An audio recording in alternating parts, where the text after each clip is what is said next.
ఇంతటి మంచి కార్యక్రమం నిర్వహిస్తున్న మా అందరికీ కూడా ఇన్స్పైరింగ్ మనిషి మురళి గారు, వెంకటేష్ గారు, అలాగే వైఎంవిఏ యంగర్ జనరేషన్ వీళ్ళందరూ కూడా అప్కమింగ్ లీడర్స్. వీళ్ళందరూ కూడా రాజమహేంద్రలకు మంచి విజన్ ఉన్న వ్యక్తులు. మంచి కార్యక్రమం చేశారు. మరి ఈ కార్యక్రమానికి ఇప్పటికే చాలామంది ఎమినెంట్ పర్సనాలిటీస్ అందరూ కూడా డిఫరెంట్ స్ట్రీమ్స్లో వాళ్ళు ఒక ప్రతిభని కనబరిచి ఈ రోజున రాజమహేంద్రవరానికి మీతో మాట్లాడడానికి వస్తూ ఉన్నారు. ఆల్మోస్ట్ పేరు కూడా ఇంపాక్ట్, అంటే మిమ్మల్ని ఇంపాక్ట్ చేయడానికి వస్తున్నారు.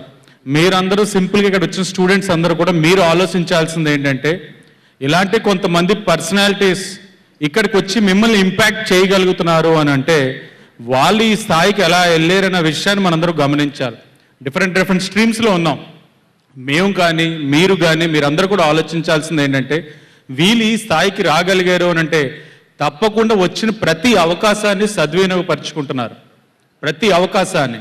మనలో ఉన్న లోపం ఏంటంటే ఆల్మోస్ట్ లైక్ స్టూడెంట్స్, అంటే మాతో సహా మేము కూడా ఏం చెప్తున్నాం అంటే, ఇందాక పెద్దలు చెప్పినట్లు జగన్ గురూజీ గారి గురించి చెప్పారు, ఒక స్టూడెంట్లా ఉన్నారు అని. చాలా లోతుంది. ఎప్పుడైతే మనం నిత్య విద్యార్థి కింద జీవించాలని అనుకుంటున్నామో మన ఒక ఎదుగుదల పైకి వెళ్తానే ఉంటుంది. ఎప్పుడైతే నాకు అన్నీ తెలుసు అని చెప్పి మనం ఒక భావనలోకి వెళ్ళిపోతామో అక్కడి నుంచి మన ఎదుగుదల డౌన్ఫాల్ వెళ్తుంది. ఇప్పుడు గురూజీ గారు ఒక విద్యార్థి కింద ఇక్కడ కూర్చున్నారని అంటే ఆయనకి తెలియని ఏం కాదు, కానీ ఇక్కడ మాట్లాడుతున్న ప్రతి ఒక్కరిలోంచి మనం స్వీకరించడానికి ఆయనకు ఒక టాలెంట్ ఉంది కాబట్టి ఆయన ఈ స్థాయిలో ఉన్నారు.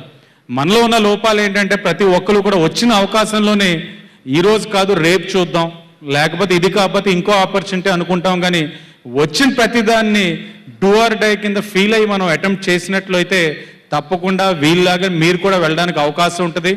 ఏదైతే మనం ప్రతి ఒక్కరి జీవితం కూడా ఒక పుస్తకం కిందే, ఒక బుక్. మన డెస్టినీకి మనమే creators, we are the creator of our destiny.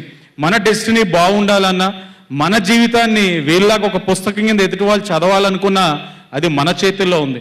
మన యొక్క ఎయిమ్స్ కానీ మన కానీ గోల్స్ కానీ క్లియర్గా ఉండి దానికి సరిపడా రిసోర్సెస్ని మనం ప్లాన్ చేసుకొని వెళ్ళినట్లయితే తప్పకుండా అందరూ సక్సెస్ అవుతాం. కానీ ఒక ప్లానింగ్ లేకపోతే ఏదైతే చెప్పారో వీళ్ళ పుస్తకాలు ఏదైతే మనం అందరం కూడా చదువుతా ఉన్నాం, మనం ఒక ప్లానింగ్ లేకపోతే చిత్తు కాగితాల కింద అయిపోతాం. తప్పకుండా మీరు అందరూ అవ్వకూడదు. ఎందుకంటే భారతదేశానికి మీరు అందరూ కావాలి. మీరందరూ కూడా భారతదేశానికి ఇండియాకు ఒక రిసోర్స్. మీలాంటి రిసోర్సెస్ని ఇన్ఎఫిషియెంట్గా ఇన్సఫిషియెంట్గా ఉంచే ఆలోచన అయితే ఒక రెస్పాన్సిబిలిటీ ఫీల్ అయ్యే ఎవరికీ ఉండదు. మిమ్మల్ని అందరినీ కూడా ఎన్లైటింగ్ చేయాలనేది మా అందరి యొక్క ఆలోచన. ఇలాంటి ఒక కార్యక్రమాన్ని ఇంకా చేస్తూ ఉంటారు నాకు తెలిసి మా లీడర్స్ అందరూ కూడా చెయ్యాలి. మీలాంటి పెద్దలు మా రాజమహేంద్రానికి రావాలి. మా పిల్లలందరినీ కాస్త ఎడ్యుకేట్ చేసి ఏదైతే వాళ్ళు వెళ్తా ఉన్నారో దాంట్లో ఇంకా స్ట్రీమ్ లైన్ చేస్తారని మనస్ఫూర్తిగా కోరుకుంటూ ఈ కార్యక్రమంకి ఆహ్వానించినందుకు కూడా ధన్యవాదాలు. Thank you sir. మీ ఊరికి ఎప్పుడు రమ్మంటే అప్పుడు వస్తాం సార్. ఒక పెద్ద